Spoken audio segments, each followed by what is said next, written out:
নমস্কার, আপনারা শুনছেন উত্তরের কণ্ঠ থেকে আমি শ্রী প্রভাত বসাক, তুফানগঞ্জ, কোচবিহার। কংগ্রেস নেতা ও ভারতের বিরোধী দলনেতা শ্রী রাহুল গান্ধী কংগ্রেসের ওয়ার্কিং কমিটির বৈঠকে বক্তব্য রাখতে গিয়ে বলেছেন, আমরা যুগপৎ বিজেপি, আরএসএস ও ভারতের বিরুদ্ধে লড়াই করছি। ভারতের বিরোধী দলনেতাই বলেছেন যে তিনি ভারতের বিরুদ্ধে অর্থাৎ দেশের বিরুদ্ধে লড়াই করছেন। এই সত্য কথাটা হঠাৎ শ্রী রাহুল গান্ধীর মুখ থেকে বের হয়নি, তার উপলব্ধি থেকে বেরিয়েছে। আসলে তিনি যে কাজটি করেন অর্থাৎ ভারতের ক্ষতি সাধন তার চিন্তা ভাবনায় থাকে, সেখান থেকেই বেরিয়ে গেছে। আসুন শ্রী রাহুল গান্ধী ঠিক কী বলেছেন তা আমরা শ্রী রাহুল গান্ধীর মুখ থেকেই শুনে আসি। I'd like to say one last thing, that do not think that we are fighting a fair fight. There is no fairness in this. If you believe that we are fighting a political organization called the BJP, that we are fighting a political organization called the RSS, you have not understood what is going on. The BJP and the RSS have captured every single institution of our country. We are now fighting the BJP, the RSS and the Indian state itself. বস্তুত কংগ্রেস দলটি ইংরেজদের অনুকম্পায় গঠিত হয়েছিল। এর নেপথ্য নায়ক ছিলেন sir Alan Octavian Hume নামে এক বিদেশি ভদ্রলোক।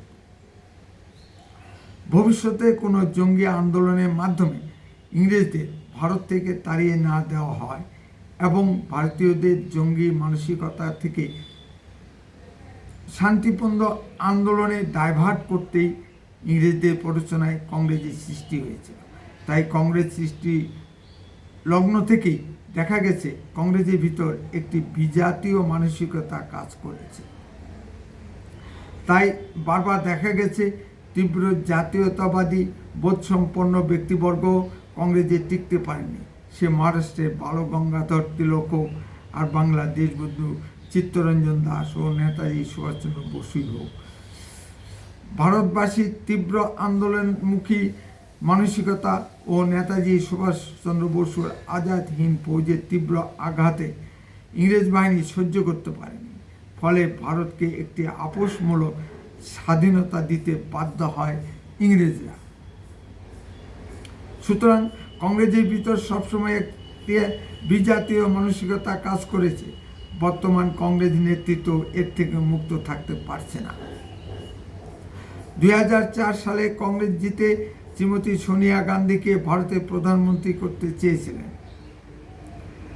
এক্ষেত্রে ভারতের প্রধান বিরোধী দল বিজেপি চ্যালেঞ্জ করে বসেছে।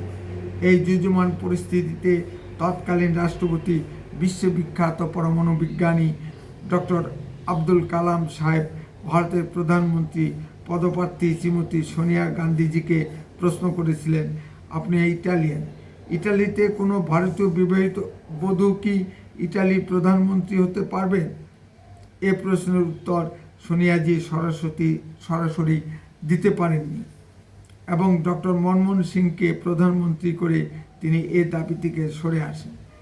একটি বিশেষ পরিবার অর্থাৎ গান্ধী পরিবার থেকেই কংগ্রেসের সব নেতৃত্ব আসবে, এই পরিবারবাদী ভাবধারা কংগ্রেসের সেই নেহরুজির আমল থেকে চলে আসছে।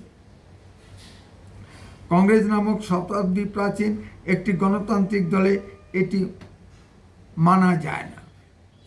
এরকম একটা দলে শ্রী রাহুল গান্ধী পরিবারের সুবাদে শীর্ষ পদে আসীন আছে। এই রাহুল গান্ধী তার পিতার মতোই না আছে শিক্ষা দীক্ষা ও না আছে ভারতের জিওপলিটিক্স সম্পর্কে জ্ঞান। পড়েছেন পৃথিবীর সবচেয়ে বিখ্যাত প্রতিষ্ঠানে, কিন্তু বাস্তবতা বোধের বড়ই অভাব। বর্তমান ভারত শাসন করছে বিজেপি সরকারের প্রতি শ্রী রাহুল গান্ধীর ক্ষোভ থাকতেই পারে। এই নিয়ে তিনি তার রাজনৈতিক মতামত প্রকাশ করতেই পারেন বা আন্দোলন সংগঠিত করতেই পারেন, এতে দোষের কিছু নেই। তাই বলে ভারতের উপর তার কি ক্ষোভ থাকতে পারে? প্রধানমন্ত্রী মাননীয় মোদিজির উপর আমাদের ক্ষোভ থাকতেই পারে, তার সব সিদ্ধান্তকে আমরা সমর্থন করিও না।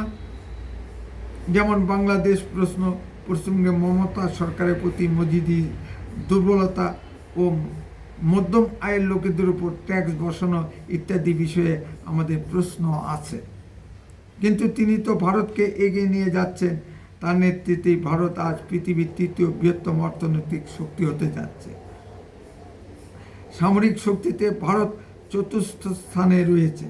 যে কংগ্রেস আমলে 2006 সালে মনমোহন সিংয়ের আমলে ভারতের 6 দিনের যুদ্ধ করার মতো গোলাবরত ছিল না, সেই ভারতের মাননীয় প্রধানমন্ত্রী মোদিজির আমলে সেনাবাহিনী নানা আধুনিক অস্ত্র শস্ত্রে সুসজ্জিত আছে। পঞ্চম প্রজন্মের সর্বাধুনিক যুদ্ধবিমান রাফায়েল আছে, সর্বাধুনিক প্রযুক্তির যুদ্ধজাহাজ টুসি, যা আধুনিক রেডারে ধরা পড়ে না।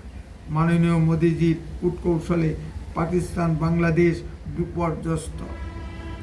পাকিস্তান আফগানিস্তান সামনাসামনি দাঁড়িয়ে যুদ্ধের ময়দানে আমাদের প্রিয়কে দখলমুক্ত হওয়ার পথে এবং স্বাধীন বালুচিস্তান হওয়ার পথে।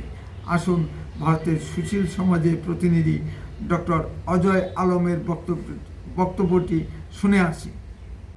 This man called Rahul Gandhi, he has gone mad. He's wild. And mad people are not supposed to roam in the streets very freely. It's a kind request to the authorities that please take care of this man who says that he's fighting Indian state. ये भारत राष्ट्र के साथ लड़ रहे हैं। ये खुद राहुल गांधी कह रहे हैं कि हम लोग भारत राष्ट्र से लड़ रहे हैं। तो भारत राष्ट्र से लड़ने वालों के लिए भारत में जगह नहीं होनी चाहिए। He shouldn't find a place in this country. The only place for him in this country is jail. I mean, look at his audacity. How can a leader of opposition of this country say that he is fighting Indian state? एक देश के विपक्ष का नेता कह रहा है कि वो अपने ही राष्ट्र से लड़ रहा है। पागलपन की इससे ज्यादा इंतहा कुछ नहीं हो सकती है। ये लोग तो क्या है ये? যে রাহুল গান্ধী ক্ষমতায় আসতে না পেরে পাগলা কুকুরের মতো আচরণ করছে, তাকে বাইরে রাখা ঠিক হবে না। তার উপযুক্ত স্থান একমাত্র জেলখানা। উত্তরের কণ্ঠ সর্বদাই বাস্তব ও সত্য কথা বলে। আরও এই ধরনের ভিডিও পেতে দয়া করে এখন এই চ্যানেলটিকে সাবস্ক্রাইব করুন। আপনার মূল্যবান মতামত কমেন্টে লিখুন। বেশি বেশি করে লাইক শেয়ার করে সবাইকে দেখার সুযোগ করে দিন। উত্তরের কণ্ঠ দেশের কথা বলে, দশের কথা বলে। আপনারা চোখ রাখুন উত্তরের কণ্ঠের পর্দায়। বন্দে মাতরম। ভারত মাতা কি জয়।